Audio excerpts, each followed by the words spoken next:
माझ्या day to day प्रॅक्टिसमध्ये बरेचसे माझ्याकडे पेशंट्स येतात जे पट्टे लावून येतात आणि आणि आम्ही रिक्वेस्ट केल्यानंतरही ते पट्टे नंतर निघत नाही.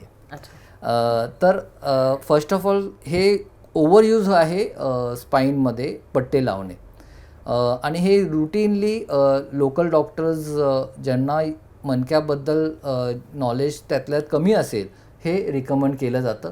कोणत्याही नेक पेनसाठी, बॅक पेन, आता तुम्हाला मला रुटीन कधी ना कधी आपल्याला नेक पेन बॅक पेन होतं, पण आपण पट्टे यूज करतो का? आपण टाळतो.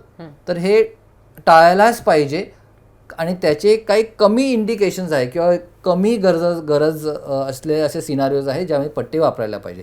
शस्त्रक्रियानंतर मणक्याला काही सपोर्ट द्यायचा आहे काही आठवड्यांसाठी तर आपण पट्टे वापरतो. काही फ्रॅक्चर झालेला आहे त्यावेळी आपण पट्टे वापरतो जेणेकरून थोडा टेम्पररी सपोर्ट मिळतो. किंवा खूप सिव्हिअर बॅक पेन होत आहे तर आठवडा 10 दिवस जेवढ्यापर्यंत जो पेन आहे त्यांनी तेवढ्यापर्यंत आपल्याला स्पाईनला थोडा सपोर्ट द्यायचा आहे, सूज कमी करायची, तेवढ्या वेळेपर्यंत पट्टा वापरणं ठीक आहे.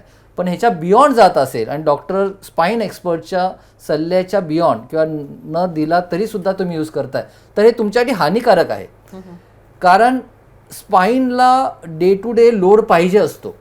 मी जे मूवमेंट करत आहे, जे चालत आहे, स्टेअरकेस उतर चढ करत आहे, जे लोड लिफ्ट करत आहे हे आपण फिजिओलॉजिकल लोड म्हणतो. हे रेझिस्टन्स आपल्याला शरीराला पाहिजे जेणेकरून आपलं मसलचं टोन वाढतं, मसलची स्ट्रेंथ वाढती, बोनचं मिनरलायझेशन होतं.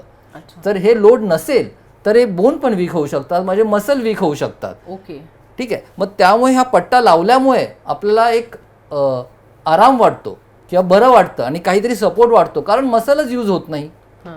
तर हे मसल नाही यूज झाल्यामुळे लॉंग टर्म हा पट्टा नंतर काढणं अवघड होतं आणि नंतर हे रिहॅब करून तो टोन रिगेन करणंही अवघड होतं. त्यामुळे काय होतं म्हणजे हा पट्टा उगीच लावला तर काय होऊ शकतं? मसल वेस्टिंग होतं, बोनचं स्ट्रेंथ कमी होतं आणि एक समाधान मिळतं पेशंटला की काहीतरी सपोर्ट आहे मला जे आणि जो काढता येत नाही डॉक्टरांच्या सल्ल्याच्या नंतर सुद्धा. अच्छा, म्हणजे ते काढणं कठीण होऊन जातं.